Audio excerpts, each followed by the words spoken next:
नमस्कार, अलका रेसिपीमध्ये तुमचं सगळ्यांचं मनापासून स्वागत आहे। आज मी ना शिरा बनवते। कढई गरम झालेली, त्यामध्ये 4 चम्मच मी घी टाकलेले आहेत। काजू बदाम आणि मनुके गरम तेलामध्ये तुपामध्ये तळून घेतलेले साईडला काढून घेते। साईडला काढून झाल्यावर त्याच्यामध्ये मी बारीक रवा घेतलेला आहे, बारीक शिरा तो तुपामध्ये चांगला परतून घ्यायचा आहे, दाणे दाणे सुटूसतो। हे गरम पाणी साईडला ठेवलं होतं गरम करायला, त्यातलं थोडं टाकलेलं आहे। त्याच्यामध्ये फ्रूट कलर थोडा टाकलेला आहे, पिवळा।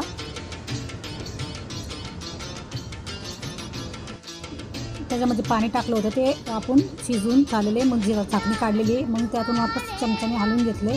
मग त्याच्यामध्ये अर्धी वाटी मी साखर टाकलेली, ती मिक्स करून घेतलेली वापस। त्याच्यामध्ये मी इलायची लिक्विड टाकलेले, त्याच्यामध्ये दोन थेंब वापस मी पायनॅपलचे लिक्विड टाकलेले। मग काजू बदाम ते आपण तळून घेतलेले साईडला परतून ते त्याच्यामध्ये टाकून घेते। सगळं मिक्स करून घेऊया 2-3 मिनटामध्ये।